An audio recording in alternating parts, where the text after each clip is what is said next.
Hello and I welcome you to all our YouTube channel. तो 25 minute revision series के एक और नए वीडियो में आप सबका स्वागत है। और हम इस वीडियो लेक्चर में globalization and the Indian economy को कवर करेंगे, एक शॉर्ट में रिवीजन करेंगे और उसके बाद कुछ इंपॉर्टेंट क्वेश्चन को देखेंगे। तो उसके पहले आप चैनल को सब्सक्राइब कर लें अगर सब्सक्राइब ना किए हो, और बेल आइकन को प्रेस कर दें ताकि जो भी अगर नई वीडियो आए तो उसकी नोटिफिकेशन आपको सबसे पहले मिल जाए। तो चलिए शुरू करते हैं। तो ये कुछ पॉइंट्स हैं जो हम इस globalisation and the Indian economy में कवर करेंगे, जैसे कि production, struggle, world trade organisation, globalisation. इन सारे पॉइंट को जल्दी से जल्दी क्लियर करने की कोशिश करेंगे, क्योंकि ये क्या है, ये हमारा आखिरी चैप्टर है इकोनॉमिक्स का। तो इसे हम जितना जल्दी ख़त्म करेंगे उतनी ही जल्दी हम हिस्ट्री की तरफ आगे बढ़ेंगे। और हिस्ट्री का जो शेड्यूल है वो पोस्ट में आपने देख ही लिया होगा, और उसके बाद नहीं देखा होगा तो आगे हम देख लेंगे कि हिस्ट्री को हमने क्या किया है, डेट वाइज जितने भी पांचों चैप्टर हैं उनको पार्ट्स में डिवाइड करके PYQs कब होंगे और जो सेशंस होंगे वो कब होंगे, उन सारी डिटेल क्या है वो आपको चैनल के कम्युनिटी सेक्शन में मिल जाएगा, और हम आगे भी इसकी जानकारी आपको दे देंगे। ठीक है, तो इस चैप्टर में हम आगे बढ़ते हैं। ये चैप्टर जो है इकोनॉमिक्स का सबसे इजी चैप्टर है। क्योंकि इजी चैप्टर क्यों है, क्योंकि हमने हिस्ट्री में भी ग्लोबलाइजेशन पढ़ा था और उसके बाद हमने इकोनॉमिक्स में भी ये ग्लोबलाइजेशन वाला चैप्टर देखा है। तो जहाँ तक होगा कि चीज़ों को कनेक्ट करना हमारे लिए क्या हो जाएगा, ईजी हो जाएगा। तो हम सबसे पहले हमारे पहले पॉइंट से स्टार्ट करते हैं, वो क्या है, प्रोडक्शन अक्रॉस द कंट्रीज। तो क्या करते हैं कि प्रोडक्शन अक्रॉस द कंट्री, जो ग्लोबलाइजेशन है वो यही करता है कि जो प्रोडक्शन है, मैन्युफैक्चरिंग है, उनको क्या करता है, अक्रॉस द कंट्रीज कनेक्ट करता है। और इस कनेक्शन के प्रोसेस में जो सबसे ज़्यादा हेल्प प्रोवाइड करता है वो कौन होता है, MNCs। MNCs का फुल फॉर्म क्या होता है, नीचे कमेंट में ज़रूर बताएंगे। ठीक है, अब MNCs क्या करती हैं, MNCs जो अपने प्रोडक्शन है, जो ऑफिसेज हैं, उन्हें क्या करती हैं, अलग अलग कंट्रीज में शिफ्ट करती हैं। जैसे समझो कि इंडिया में उन्होंने क्या कर दिया, मैन्युफैक्चरिंग किया, अपने R&D सेंटर्स कहाँ पे, US में खोला, और उसके बाद वो क्या कर रहे हैं, अफ्रीका की किसी कंट्री में सेल कर रहे हैं। तो ये जो एक तरह से इंटर कनेक्शन है दो कंट्रीज का। और उसके बाद जो ये प्रोडक्शन कर रहे हैं, इंडिया में रॉ मटेरियल उठा लिया इंडिया से, फिर उसे कुछ प्रोडक्ट्स जो हैं वो हमने चाइना से ले लिया, कुछ प्रोडक्ट्स वियतनाम से ले लिए, और उसके बाद जाके किसी और कंट्री में हमने क्या कर दिया, उसे असेंबल किया। तो इन सारी चीज़ों को जो कनेक्ट करता है वो कौन करता है, MNCs करती हैं। और MNCs ही क्या करती हैं, प्रोडक्शन अक्रॉस द कंट्रीज करने में हमें हेल्प करती हैं। ठीक है, इससे हमें रिजल्ट क्या मिलता है कि जो हमारे गुड्स हैं वो बहुत सस्ते हो जाते हैं। और ये जो प्रोडक्शन करने का मोटिव होता है कि प्रोडक्शन हमें अक्रॉस द कंट्री क्यों करना है, क्योंकि चीप लेबर हो, उसके बाद रिसोर्सेज अच्छे से हों, उस कंट्री में लेबर लॉज अच्छे हों। इन सब की वजह से भी क्या होता है, MNCs अच्छा प्रॉफिट करती हैं। और उसके बाद जो हम ग्लोबलाइजेशन देखते हैं, ठीक है, जो प्रोडक्शन अक्रॉस द कंट्रीज होती हैं वो पॉसिबल हो पाती हैं, वो किसकी वजह से, MNCs की वजह से। ठीक है, देखो इसमें क्या है, एक ही चीज़ बार बार रिपीट होती रहेगी। जैसे इंटरलिंकिंग ऑफ प्रोडक्शन है, और उसके बाद अगर ग्लोबलाइजेशन है, एक प्रोडक्शन अक्रॉस द कंट्रीज है, उसमें जो देखो मेन आपका सोल है, ठीक है, जो आत्मा है इस चैप्टर की, वो यही है कि कैसे हम प्रोडक्शन को एक जगह से दूसरी जगह, एक कंट्री से दूसरी कंट्रीज में शिफ्ट करते हैं, या फिर एक कंट्री और दूसरी कंट्री के बीच में हमने क्या कर दिया, एक पैक्ट रखा, रॉ मटेरियल लिया, उसके बाद मैन्युफैक्चर किया, प्रोडक्शन किया। और इन सब की वजह से जो हमें फाइनल गुड मिलता है, जो चीप मिलता है, सस्ता मिलता है, जिनकी वजह से मार्केट में कंपटीशन होता है, यही सब क्या होगा, इस चैप्टर में हम बार बार घूम फिर के यही देखते रहेंगे। ठीक है, और ये वीडियो जो है वो एक तरह से ये चैप्टर को क्लियर कर देगी। आपके जो भी डाउट रह गए होंगे, ठीक है, क्लास में कुछ रह गया होगा जो नहीं समझ में आएगा, वो सब क्या हो जाएगा, इसमें क्लियर हो जाएगा। अब interlinking of production across the countries, अब ये हम सबको पता है कि जो MNCs हैं वो कैसे प्रोडक्शन अक्रॉस द कंट्रीज को इंटरलिंक करती हैं। ठीक है, तो सबसे पहले कैसे कि जो MNCs हैं वो बहुत ज़्यादा पैसा खर्च करती हैं एसेट्स को बाई करती हैं दूसरी कंट्री में। एसेट्स क्या होते हैं?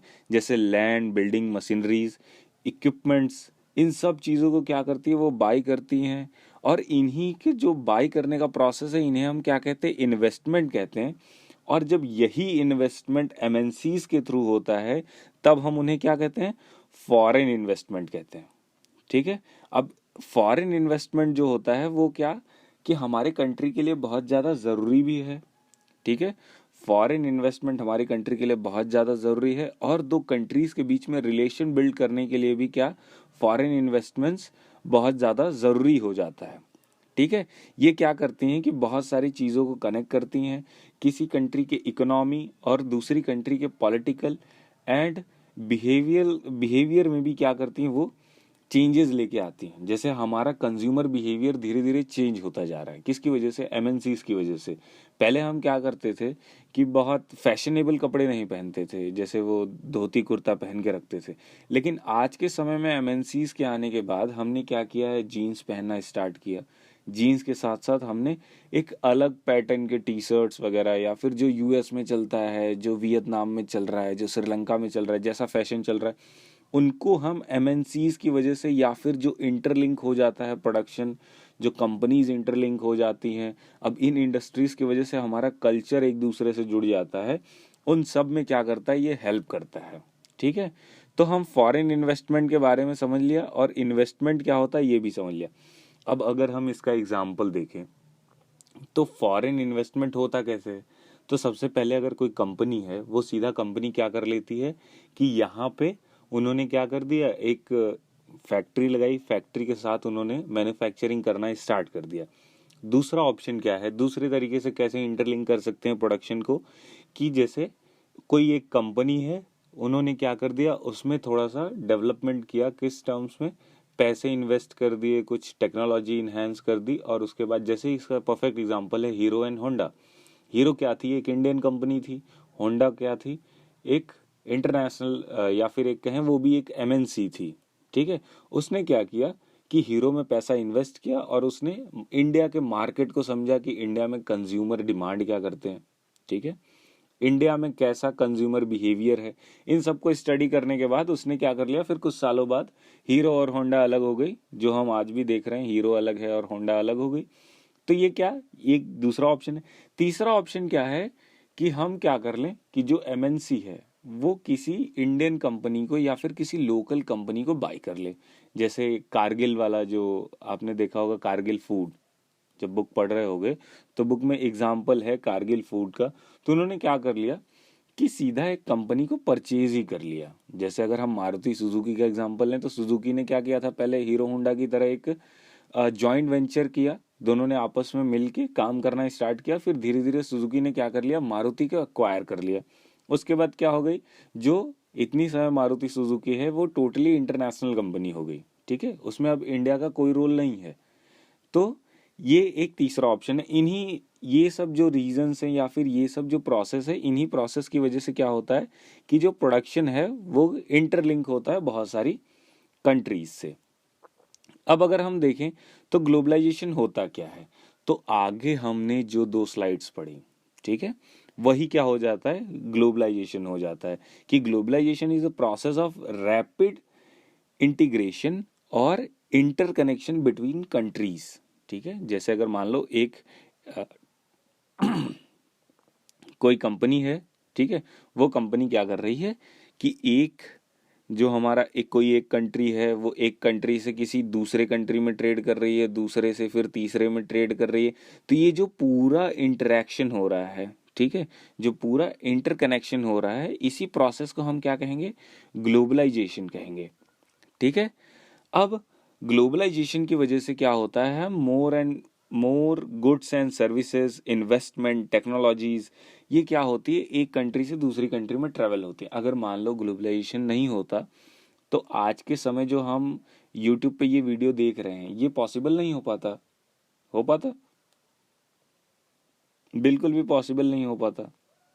हम जो सर्विसेज का यूज कर रहे हैं, अगर आप इंडियन कंपनीज को ही देखें, जैसे छोटी छोटी कंपनीज हैं, जो नए नए स्टार्टअप्स हैं, वो स्टार्टअप्स किसकी वजह से चलते हैं, इन्वेस्टमेंट की वजह से। ठीक है। अगर मान लो ग्लोबलाइजेशन नहीं होता तो ये जो इन्वेस्टमेंट है वो हमारी कंट्री में नहीं आता, तो हमारी अगर कंट्री में नहीं आता तो हमारी कंट्री का ग्रोथ या फिर जीडीपी ग्रोथ भी नहीं होता। ठीक है, तो ग्लोबलाइजेशन क्या होता है? सिंपल, ग्लोबलाइजेशन एक प्रोसेस है किसका? इंटरकनेक्शन बिटवीन द कंट्रीज, जिसकी वजह से हम गुड्स एंड सर्विसेज, इन्वेस्टमेंट और टेक्नोलॉजीज का ग्रोथ देखते हैं बिटवीन द कंट्रीज।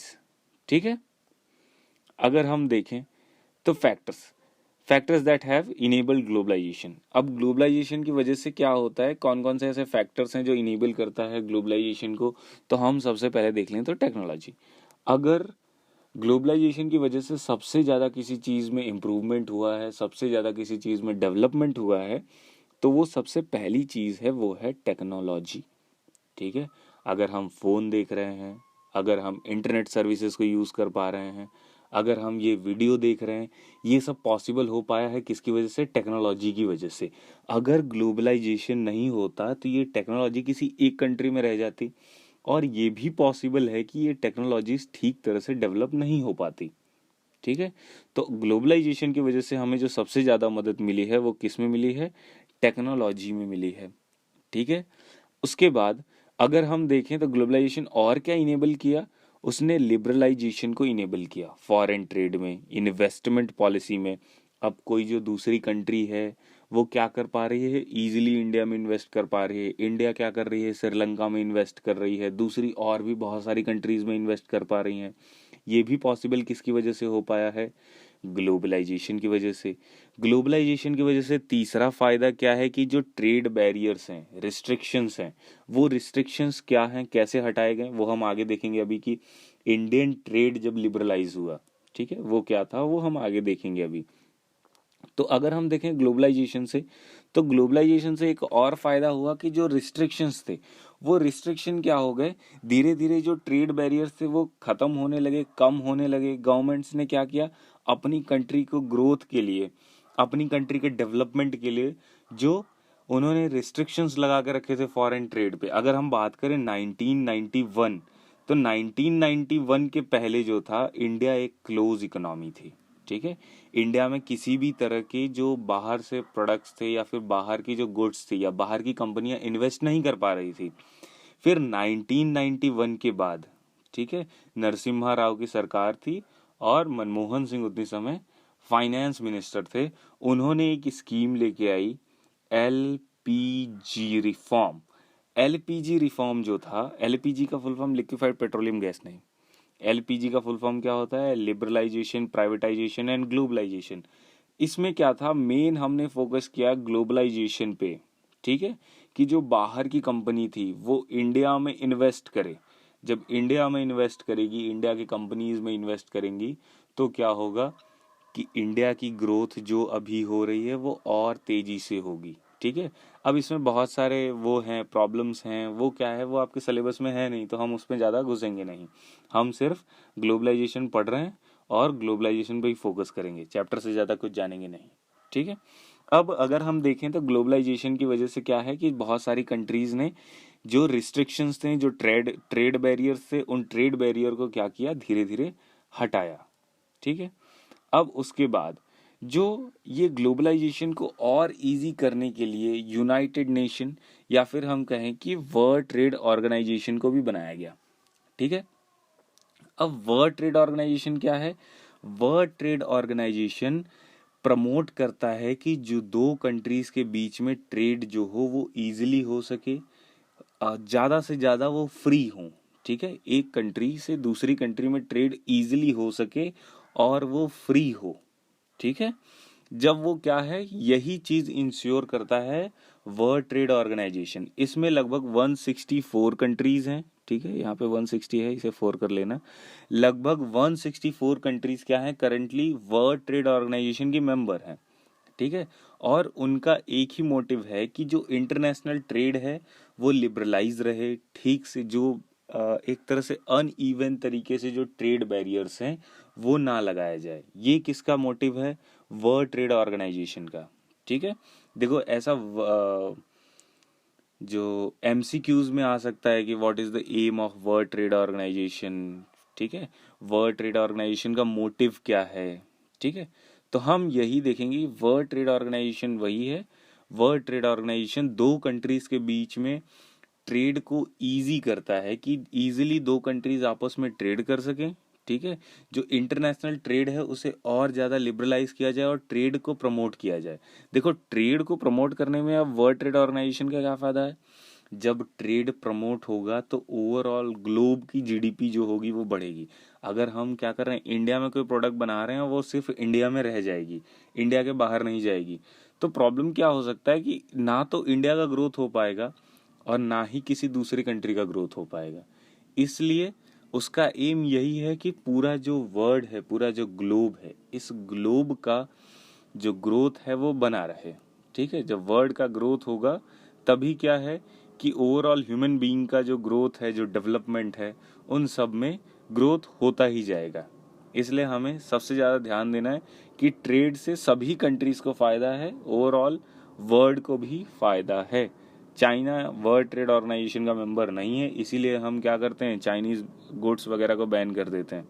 अगर वो वर्ल्ड ट्रेड ऑर्गेनाइजेशन का मेंबर होता तो एक समय हम क्या करते हैं, अभी टिकटॉक वगैरह बैन कर दिया ना, तो टिकटॉक वगैरह बैन हम इसलिए क्यों फेसबुक को बैन नहीं कर रहे हैं? क्या प्रॉब्लम है?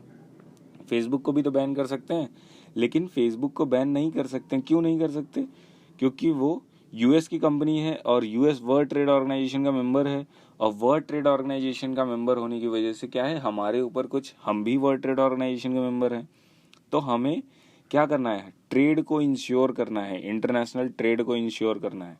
और चाइना डब्ल्यूटीओ का मेंबर है नहीं, और जब डब्ल्यूटीओ का मेंबर नहीं है तो हम क्या कर रहे हैं, चाइना के जितने भी प्रोडक्ट्स हैं उन सब पे बैन लगा सकते हैं, कोई भी हमारे ऊपर प्रेशर नहीं करेगा। इसीलिए हमने टिकटॉक को भी क्या कर दिया, बैन कर दिया, पबजी को भी बैन कर दिया, आपका फेवरेट। तो ये सब क्या होता है, किसकी वजह से हो पाया है? वर्ल्ड ट्रेड ऑर्गेनाइजेशन की वजह से। अब देखो, क्वेश्चन आता है कभी कभी कि सिर्फ क्वेश्चन पूछ लेता, what was the impact of globalization. तो सबसे पहला क्या है कि ग्लोबलाइजेशन के कुछ पॉजिटिव इम्पैक्ट है, कुछ निगेटिव इम्पैक्ट है।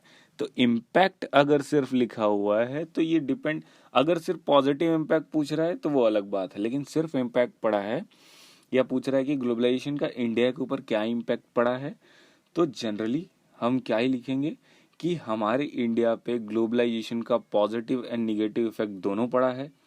पॉजिटिव इफेक्ट क्या है कि पॉजिटिव इफेक्ट यही है कि जो एमएनसीज हैं, एमएनसीज इंडिया में इन्वेस्टमेंट को बढ़ा रही हैं। इन्वेस्टमेंट को बढ़ाने की वजह से क्या है कि ओवरऑल हमारी कंट्री में ग्रोथ हो रहा है, हमारी कंट्री की जीडीपी बढ़ रही है। ठीक है, फिर उसके बाद अगर हम देखें तो जो टॉप इंडियन कंपनीज हैं या फिर जो इंडियन कंपनीज हैं और इंटरनेशनल कंपनीज हैं, वो एक ही मार्केट प्लेस में आती हैं, जिसकी वजह से कंपटीशन इंक्रीज हो जाता है। जब कंपटीशन इंक्रीज हो जाता है तो क्या, गुड्स की जो क्वालिटी है वो भी इम्प्रूव होती है और कंज्यूमर्स को अच्छा अच्छा खासा, आप कहोगे कि चॉइस मिलता है। जब कंज्यूमर को चॉइस मिलेगा तो कंज्यूमर क्या करेगा, अच्छी चीज को परचेज करेगा। आज हम अच्छा फोन यूज करें, अगर मान लो कि ग्लोबलाइजेशन हुआ ही ना होता तो क्या होता कि जो इंडियन प्रोडक्ट्स हैं, लावा का फोन क्यों नहीं यूज करते आप, कार्बन का फोन क्यों नहीं यूज करते? क्योंकि उनकी क्वालिटी जो है वो क्या कर रही है, अभी स्टैंड आउट नहीं कर रही है, वो किसी के साथ कंपैरिजन या फिर कंपटीशन नहीं कर पा रहे हैं। क्योंकि उनके फोन से और आज का फोन जो हम यूज कर रहे हैं, चाइनीज फोन यूज कर रहे हैं, यूएस के फोन्स यूज कर रहे हैं, उसमें क्या है कि उनसे बहुत ज़्यादा क्वालिटी इंक्रीज है। ठीक है, सेम प्राइस को अगर कंपेयर करोगे तो सेम प्राइस में भी हमें बहुत अच्छी क्वालिटी मिल पाती। किसकी वजह से? कंपटीशन की वजह से। ठीक है, दूसरा बेनिफिट ये है, कंपटीशन इंक्रीज हो गया, चॉइसेस, जो इंडियन कंज्यूमर हैं उनकी चॉइसेस बढ़ गई। ठीक है, उनको अच्छी चॉइसेस मिली, अच्छे प्रोडक्ट्स मिले। फिर तीसरा बेनिफिट क्या है कि जो इंडिया की बहुत सारी कंपनीज हैं वो as a multinational company emerge हो सकी। जैसे उसमें क्या है, टाटा मोटर्स है, बहुत सारी ऐसी कंपनीज हैं, जैसे मेक माई ट्रिप है। जैसे हम प्रेजेंट एग्जांपल लेते हैं, Tata Motors, make my trip, TCS, Infosys, lots of ऐसी कंपनीज हैं जो क्या कर पा रही हैं आज के समय में, ग्लोबलाइजेशन की वजह से इंटरनेशनली ट्रेड कर पा रहे हैं। अगर हम टीसीएस का सिर्फ जीडीपी, सॉरी टीसीएस का जीडीपी कैसे, टीसीएस का जो रेवेन्यू है या फिर जो टोटल टर्नओवर है वो पाकिस्तान की जीडीपी से ज़्यादा है, ठीक है। वो पॉसिबल सिर्फ ग्लोबलाइजेशन की वजह से हो पाया है। तो ये सब क्या है, हमारे ऊपर पॉजिटिव इफेक्ट पड़े। दूसरा क्या है, अगर हम फोर्थ पॉइंट देखें तो ग्लोबलाइजेशन की वजह से न्यू अपॉर्चुनिटीज़ क्रिएट हुई, नई जॉब्स क्रिएट हुई। बहुत सारी कंपनीज जो सर्विस सेक्टर में हैं, जैसे बीपीओ, देखो आप ज्योग्राफी में पढ़े होगे बीपीओ क्या होता है। बीपीओ का भी फुल फॉर्म नीचे कमेंट में लिखना क्या होता है बीपीओ, तब मुझे पता चले कि ज्योग्राफी क्लियर है या फिर नहीं, ठीक है। अब बहुत सारी ऐसी न्यू अपॉर्चुनिटीज़ बढ़ी किसकी वजह से, ग्लोबलाइजेशन की वजह से। और बहुत सारी ऐसी आईटी सेक्टर में अगर हम देखें कि बेंगलोर जो है वो क्या है, आईटी हब बन गया है, ठीक है। आईटी कंपनीज के लिए डेस्टिनेशन कौन है, बेंगलोर है। वो किसकी वजह से है, ग्लोबलाइजेशन की वजह से।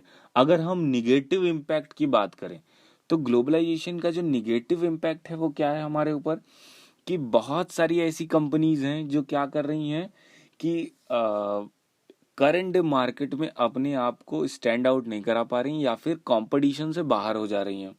दूसरा कि जो एमएनसीज है उनके पास हाई कैश फ्लो है, ठीक है, बहुत ज़्यादा कैश है उनके पास। वो क्या कर रही हैं, छोटी कंपनीज को परचेज करके अपना कंपटीशन कम करती जा रही हैं, जिसकी वजह से इंडियन कंपनी का जो कंट्रीब्यूशन है वो इंडियन जीडीपी में, इंडियन इकोनॉमी में वो धीरे धीरे कम होता जा रहा है। एम्प्लॉयज़ को भी प्रॉब्लम है, ठीक है। जो हम न्यू अपॉर्चुनिटीज़ की अभी तो बात कर रहे थे, लेकिन इन न्यू अपॉर्चुनिटीज़ में क्या है, वर्क लोड, ठीक है। वर्क लोड को लेके प्रॉब्लम है, या फिर सैलरीज को लेके बहुत ज़्यादा कम सैलरीज मिल रही हैं, वर्किंग आवर ज़्यादा है। इन सब को लेके क्या है, ये हमारे ऊपर निगेटिव इम्पैक्ट है। अब अगर globalization, impact of globalization in India में से कोई भी पॉइंट आ गया, कोई भी क्वेश्चन आ गया, चाहे वो एमसीक्यू हो या फिर लॉन्ग हो, तो एक भी पॉइंट आपसे छूटना नहीं चाहिए। क्लियर है, आगे बढ़े। अब क्या है, अब हम इस सेशन के लास्ट पॉइंट पे आ चुके हैं, वो है हमारा इम्पॉर्टेंट क्वेश्चन।